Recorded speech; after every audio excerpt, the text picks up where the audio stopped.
and I just look around and I'm like, that's it for me. I'm done. Hey guys, it's Ashley back with another video. This is part 2 of my Mr. Beast experience.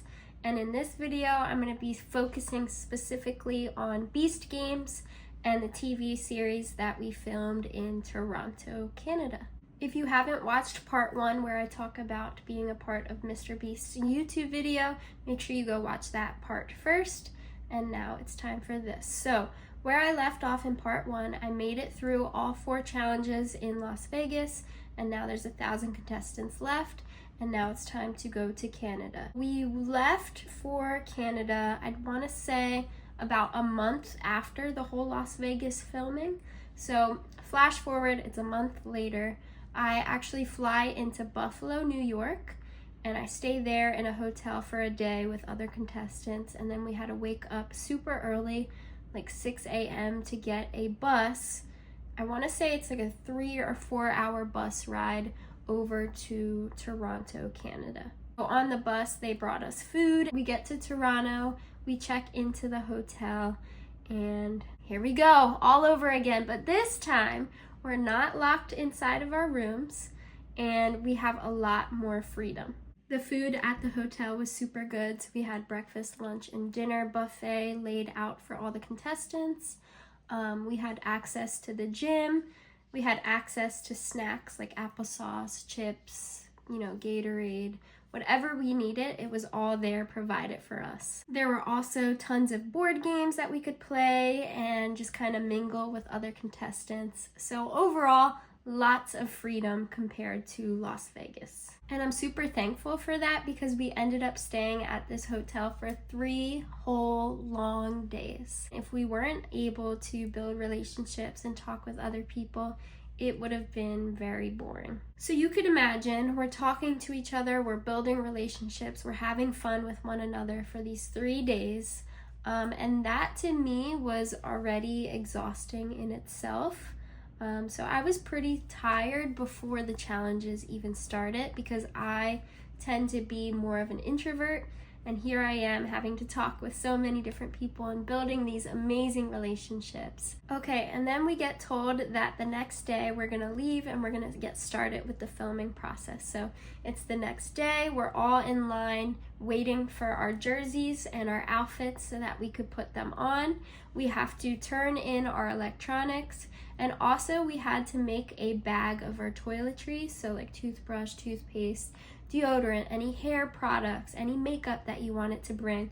So we had to turn all of that in so that they could hold on to it if we needed it as we get further in the competition. After I turn in all of my belongings, I'm in my outfit, I'm ready to go. We actually shuttle over to another hotel, the Hilton, and we check in, we give our name, our number, and we take some more headshots. And that's where I got my little pose for number 918, my contestant picture. We gave any medication that we needed and just kind of did all of that. We're told to sit in kind of this big auditorium and listen for our Beast Games number to be called and then what shuttle we have to go to. So shuttle 1, number 243, number 910, number da-da-da-da-da. So you really had to listen for your Beast Games number so that you knew what shuttle to get on. Out of the 21 shuttles, guess what shuttle I was? Yeah, number 21. I was the very last shuttle. So that was fun. That was exhausting in itself. And that whole thing took a couple of hours because some people weren't paying attention. Some people missed their shuttle, so they had to deal with all of that. We get on the shuttle and we head over to set, and when we pull in, you just see like all 21 different shuttles, like these big buses of contestants.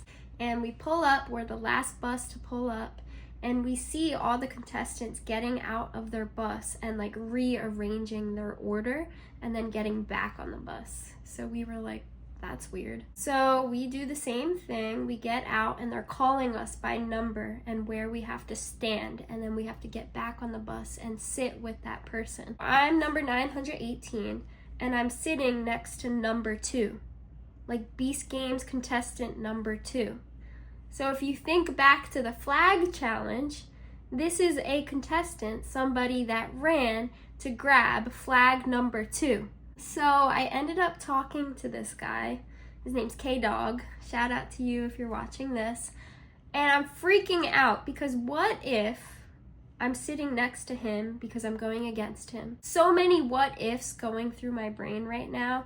Like, we were both kind of freaking out because we were talking to each other for a while. We got to know one another. So like, we really didn't want to go against each other. And like, he has flag, like, he's number 2, like, he's good. So I don't want to go against him. It's time to go through security, so we get, you know, like, wanded down and stuff to make sure we're not bringing anything in. And the set is like an old airport with these airport hangars that used to hold like airplanes. The set is huge. We go inside after doing security, and this is our first time seeing set. We go up the stairs and we see 1,000 platforms. Seeing that was wild. Like, it's 1,000 platforms that have a stand with an iPad on it. And also we had our own little like individualized water bottle with our Beast Games number on it. Actually, I have it right here. Here's my water bottle that was on my podium with me. Turns out I was sitting next to number 2, so that when we walked out, it looked like uniform because he was over here and I was over here. So they wanted to get a shot of us walking and then going to our podium. So we sit down on our little podium and they bring out food to us. Like I said, the food was amazing. I got a big like roast beef sandwich and I was grubbing. I was chowing down to the get down. So good. Also, we were able to go to the bathroom when we needed to. You just go down the stairs and there's like trailers with bathrooms that you could use. A few hours later, it was time for the first challenge. Mr. Beast comes out and he says, for this next challenge, all you have to do is click a button and you will get some money. So there's $1 million, and however many people click that button, you have to split that $1 million with them. You don't have to screw anybody over.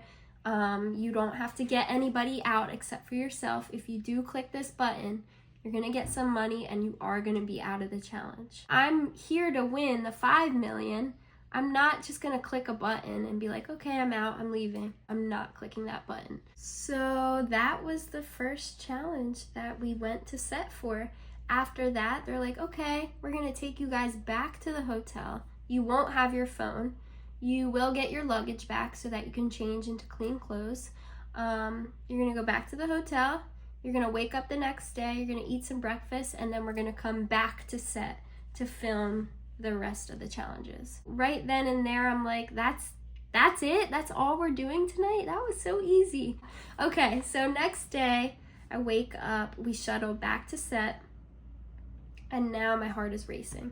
Because if the first challenge was that easy, there's no way the second challenge is gonna be that easy. For challenge number 2, you're in a row of like 100 people, a little bit less. And someone in your row has to self-sacrifice by pressing the button. They have to eliminate themselves in order for your whole entire row to be safe. When Mr. Beast said that somebody in your row has to like self-sacrifice in order for you guys to be safe, I was stressing because I know I'm not clicking that button. I'm not self-sacrificing. So all I could do was pray. Mr. Beast said, okay, 3, 2, 1.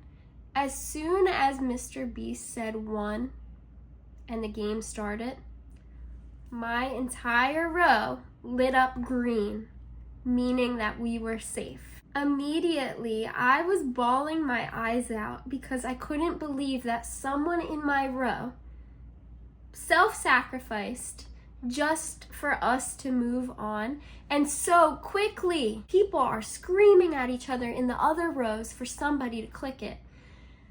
It was just like, there was a lot going on. It was mayhem. So the row next to me ended up being safe. There was only one more row that could be safe, and literally what you see in episode 1 of Beast Games, it felt like people were going to war. Press the button, someone press it, you press it, no, you press it. There was so much fighting going on. And then you can see that the one girl self-sacrificed in the one row and saved them, and she was such a hero for that row, because if she didn't click that, who knows if they would have moved on. The rows that didn't have someone that self-sacrificed, they were eliminated.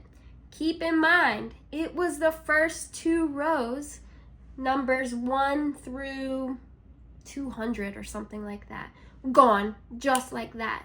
Keep in mind, these are the big dogs who in the flag game in Vegas, like they ran to get their flag, like those early numbers in the flag challenge. So when they got eliminated, my confidence went through the roof, because I was like, I have a chance now. Because I was worried about, those early on numbers, because they're competitors. You could tell that they are there to win. I mean, everyone's there to win, but especially them. And there was one guy, his name's Sifu. You might know him from Survivor. He was in one of those rows, and when he got out, I was just shocked. And those that got eliminated, they fell through a trap door. And at the bottom, there's foam so that nobody got hurt. But seeing them fall down, it was like boom, boom, boom, boom, boom, like a domino effect. It's like 1 second they're there, next second they were gone completely. When they dropped the people through the trapdoor, that took a couple hours, because they had to do a lot of safety checks and make sure that there was no malfunctions, and to make sure that those who were dropping through the trapdoors had their arms down to their sides, and that their body was straight, and so that they wouldn't hit anything on the way down. Okay, so that was challenge 2. I am safe, I'm not eliminated, and I'm good to move on. So it's early in the morning at this point. We shuttle back to another hotel and check into a different hotel. They told us to be up and ready around 10 a.m. so that we could go back to set and finish challenge 3 and challenge 4. And that would be the end of episode 1. Day 3. Okay, it's time to film the final challenges, challenge 3 and challenge 4. Challenge 3, you had to build a tower. So there's one rectangle red block standing up like this, and you had to use the other foam blocks to build a tower on top of it, and it has to be standing after 10 minutes. You need to build a tower that is strong, that is solid, and won't tip over or fall. I felt so good because I love Legos, I love building things, I love playing with, I don't know, I'm a teacher, I build stuff with my students all the time, so I was like, I got this. He says go, and I am shaking. I have my blocks and I'm building my tower. If any of your blocks fall off of your platform, you're eliminated. When I grabbed my blocks, I was holding on to it for dear life and stacking it. So I grabbed one, stacked it, grabbed one, stacking it. This room is silent. You could hear a pin drop. I'm keeping track of the time, I'm building, I'm looking at what people are doing around me. There's 30 seconds left. I put my last block on top, and I'm looking around. Every person around me, their tower looks solid, it's short, it's compact, and then there's mine, which is about this tall. It's so tall, and it's just not a good tower. Before the 10 minutes was up, there was multiple people around me whose blocks fell off their podium, and they were crying, they were bawling their eyes out, and you just had to block it out and focus on what you were doing. Mr. B says, all right, hands off. If you're touching your tower after the 10 minutes, you could be eliminated. My knees are wobbling, my hands are shaking. I'm looking at my tower like this and just trying not to move. I want to say about 30 seconds later, maybe a minute later, I'm not sure how much time went by, I'm looking at my tower, I'm looking at my friend, and I'm shaking my head. I'm like, this is not gonna make it. This is not gonna make it. And I'm just devastated because I know that my tower is about to fall. So I'm looking and my tower's swaying. It's like this. And I'm just I'm praying to God. I'm like, please. And then boom, my tower falls over. and I yell, I'm like, shoot! And I just sit down and I don't even cry because it's my fault, right? It's something that I did, so I deserve to get eliminated because it's my fault. And I just look around and I'm like, that's it for me. Mr. Beast told us, freeze, don't move, because we need to review footage and see what 100 towers fell first. Because at this point, a lot more than 100 fell down. That's why there's a clip of me literally praying like this, and you could see like a side shot of me. I'll put it in right now. Because my tower fell, but was I one of those first 100 people whose towers fell? I was not sure at all. I had not a clue. So I was standing there praying that I was safe and not eliminated. This took a couple of hours because they had to go through all the footage and see the exact timestamps that people's towers fell over. So he told us, if your platform is red right now, there's a possibility if you're safe, it will turn white. 3, 2, 1. So I'm standing there looking down at my red platform to see if it's gonna change to white. So I'm like this. My red platform starts to turn like a pinkish and then white. And I was bawling my eyes out, jumping up and down. This was such an emotional roller coaster for me because I thought I was out. I was like pretty sure I was eliminated. And then just to be brought back to life, it was the best feeling ever. Time for challenge number 4. This is the final challenge before contestants move on to the city. The city was my short-term goal. Mr. Beast comes out and announces the 4th challenge, and he says this is going to be a bribe challenge. And it's gonna be working in your rows again. But this time, instead of your long row, it's gonna be working with your short row. So I think in my row, there was about 7 or 8 people. He says that if anybody in your row presses that button on the iPad to take money for themselves, your whole row will be eliminated. Now I'm freaking out because I don't know anybody in my row except for one of the girls. And the person at the very end of the row, like I'm over here, the person at the very end is over here. I can barely see them. I'm like, hey, I'm Ashley. We're trying to introduce ourselves. We're doing the wave with each other. We're doing whisper down the lane. And we're trying to build that relationship. We're trying to build that trust with one another because we want to go to the city. So I'm freaking out because I don't know if I can trust my teammates. I got interviewed. They're like, do you trust your team? I was like, of course I do. I'm trying to be optimistic. I'm trying to think positive because I know that we are so close to going to the city. Like, we just have to get through this challenge. Here comes the bribes. All right, 10,000. And we're all like, nobody pressed the button. 20,000. And at 20,000, somebody in a different row clicked it and took the bribe. That row's eliminated. 30,000, someone took it in a different row. 40,000, somebody took it in a different row. 50,000, 60,000, 70,000, 80,000.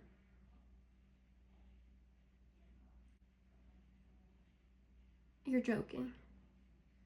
I look over. My whole row is red.